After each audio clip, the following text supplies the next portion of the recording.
Vijaya, and in today's video I'm going to make the ever so requested chicken korma. Yes, finally! You guys have been asking for this recipe forever, and today I'm going to show you my variation, which is incredibly simple to make, has layers upon layers of flavor, and trust me when I say this is a recipe that you will make over and over again. But before we get started, a few housekeeping things. As always, there's a little bell button down beside the video. If you click that, you will get a notification every time I post a video.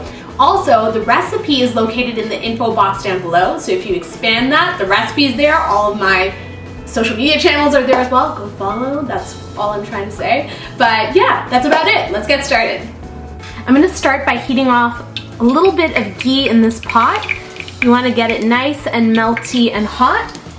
And to the ghee, I'm gonna add some spices. So I have a whole bunch of spices here. I have some bay leaf, some whole cardamom, cloves, a stick of cinnamon, and this guy right here is Star Anise, super pretty, looks like a flower, and that goes in. And you're gonna cook this off, ooh, starting to sputter, until the cloves and other spices just slightly puff up, and this literally takes about 10 to 15 seconds. My spices are nice and fragrant. In go a whole bunch of finely chopped onions, and you wanna cook these off until they become nice and soft and slightly browned. So once your onions are nice and soft and starting to brown up slightly, you're gonna wanna add your second stage of spices. So I have some red chili powder, Cayenne chili powder more specifically. Then I have Kashmiri chili powder, which is a little more fruity and less spicy. And then last but not least, a little bit of ground coriander powder. That goes into the mix, and you're gonna literally fry this off for about 10 to 15 seconds to release their natural oils, no longer than that.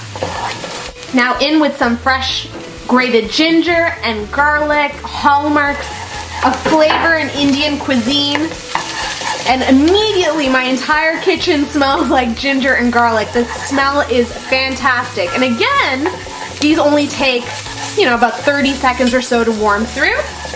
And now we're gonna start building our gravy. So, some tomato.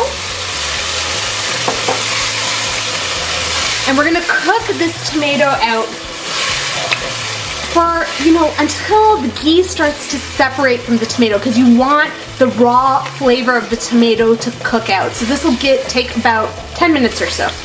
My tomatoes have cooked out beautifully. See how they're dancing around the pan?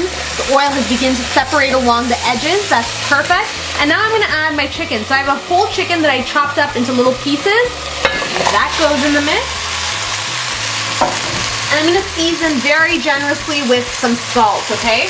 And now we're gonna cook this, actually par-cook this. So the tomatoes are gonna cook together with the chicken. The chicken is gonna release some of its natural juices, and you're gonna let it cook out for about 10 minutes or so, and then we're gonna add the rest of the ingredients. I've dropped the heat to medium, lid on, and we're gonna let it simmer.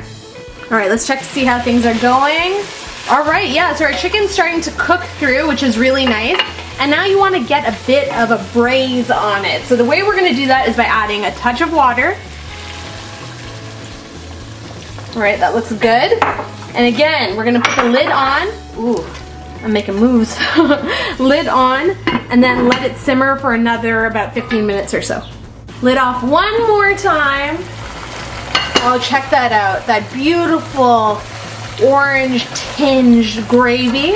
And that's about to transform because I'm adding some coconut milk. So this is some everyday coconut milk that you get in a tin, and you're gonna throw the whole lot in, and then you're gonna let this all simmer for about 5 minutes. And check out the color on that. And it will transform as it cooks out a little bit more, but oh, it smells so good already. So just 5 more minutes and it'll be ready. My curry is done. Look at how beautiful and rich it looks. Oh my gosh, I love coconut milk and curries. And to finish this off, I'm just gonna garnish with some fresh chopped coriander. You just wanna finely chop it, nothing too fussy. And this is just gonna add some fresh, bright, citrusy notes to our curry.